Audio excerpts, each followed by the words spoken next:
Bon, on est au deuxième cours sur les vitesses de réaction dans le module de cinétique chimique en chimie secondaire 5. On va voir la vitesse générale d'une réaction.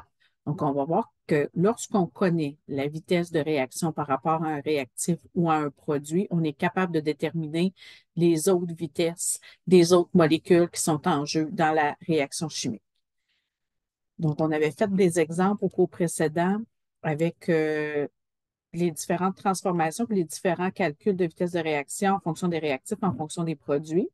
Donc, pour déterminer la vitesse générale d'une réaction, on va partir d'une formule chimique qui est comme hypothétique, là. La bonne vieille formule A plus B devient C plus D.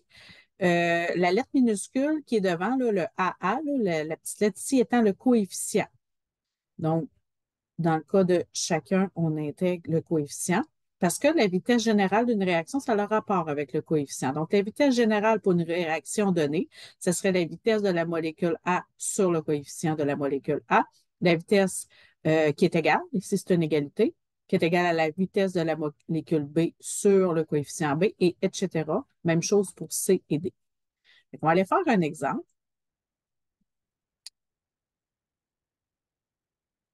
Donc, on a une réaction chimique qui est la suivante. C'est la décomposition du peroxyde d'hydrogène. Donc, on a 2H2O2 en solution qui devient 2H2 liquide plus 2O2 gazeux. Si la concentration de peroxyde d'hydrogène, donc ça c'est mon réactif ici, passe de 0,1 mol par litre à 0,06 mol par litre en 85 secondes, quelle est la vitesse générale de cette réaction et quelle est la vitesse en fonction du peroxyde et du dioxygène? Ici, ce qui est à faire attention, c'est que pour la vitesse la vitesse générale, ça va fonctionner avec des substances qui sont en solution. Ça va fonctionner aussi avec des gaz. Puis je vais utiliser deux unités possibles, soit des moles par seconde, ou je peux utiliser des moles par litre par seconde. Fait que je ne peux pas prendre le H2O, le liquide là-dedans, ça, je ne peux pas l'intégrer. Même chose pour les solides non plus, ça ne fonctionne pas de cette façon-là pour la vitesse générale. Je peux juste retenir mes solutions puis mes gaz pour les calculer.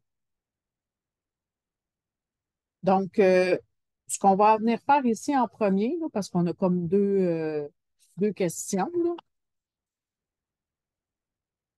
c'est qu'on va aller calculer la vitesse de réaction du peroxyde parce que c'est les données qui nous donnent ici. Donc, en premier, je vais aller calculer le calcul de la vitesse de réaction du peroxyde. Fait que je vais utiliser ma formule qu'on a vue au cours précédent. Vitesse de H2O2 est égale à, lui, il est dans les réactifs, fait que je vais utiliser moins variation de concentration là, sur le temps. Puis là, je vais venir remplacer. Fait que je mets mon petit moins pour avoir une vitesse positive. Fait que final, j'ai 0,06 mol par litre. Moins initial, j'étais à 0,10 mol par litre sur mon temps qui est à 85 secondes. Fait que là, j'obtiens un petit chiffre, hein? Fait que je vais avoir 4,7, je vais l'écrire en notation scientifique, fois 10 exposant moins 4 mol par litre par seconde. Donc, ça, une fois que je l'ai trouvé, je suis capable d'aller l'appliquer au H2. Fait que là, ce que je vais utiliser là, pour, premièrement, là, je vais aller calculer la vitesse générale. Là.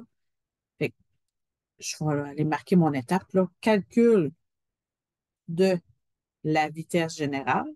Ça, c'est VG. Puis là, je vais retourner écrire ma formule de tout à l'heure.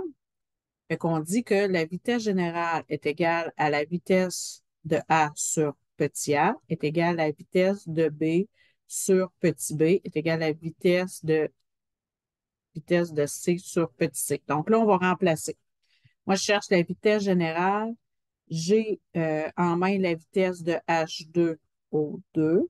Puis lui, il y a un coefficient de 2 sur 2 va égaler à combien? Ça va me donner, si j'ai un gaz, si je fais cette opération-là, je vais arriver à ma vitesse générale ici.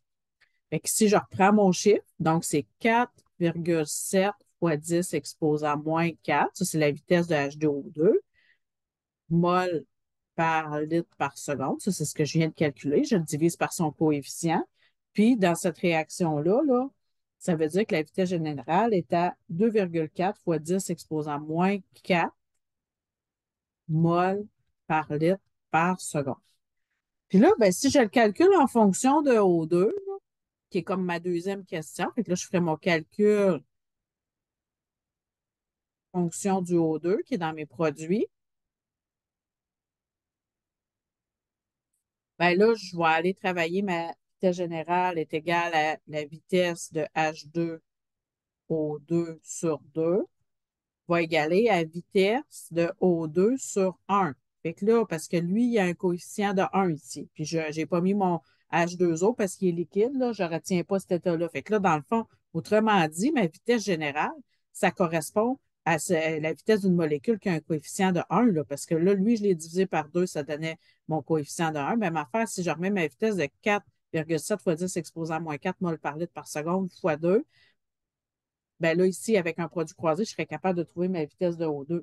Fait que la vitesse pour le O2 va égaler également, vu qu'il y a un coefficient de 1, de 2,4 fois 10 exposé à moins 4 mol par litre par seconde.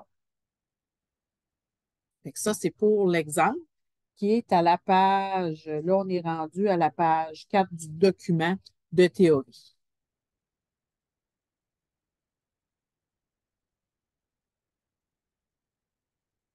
Là, il y a des choses à noter en lien avec la vitesse générale de réaction. Les vitesses sont calculées, sont faites, c'est des vitesses moyennes. Parce que si je trace un graphique là, de ma transformation des réactifs en produits dans le temps, ben, je vais avoir une forme comme ça. Puis même à part les produits qui vont se transformer, c'est-à-dire formation des produits, au fur et à mesure que les réactifs vont se transformer, ça va me donner ça. Fait qu'on voit que ce n'est pas des droites qui sont directement proportionnelles nécessairement. Fait qu'on va dire que les vitesses calculées des réactions sont en fait des vitesses moyennes. Fait que ça va être comme mon premier, mon dernier point parce qu'on considère l'ensemble des réactifs et des produits en fonction du temps donné. Fait que ça va tout être des vitesses moyennes, puis en chimie, c'est correct de faire ça de même.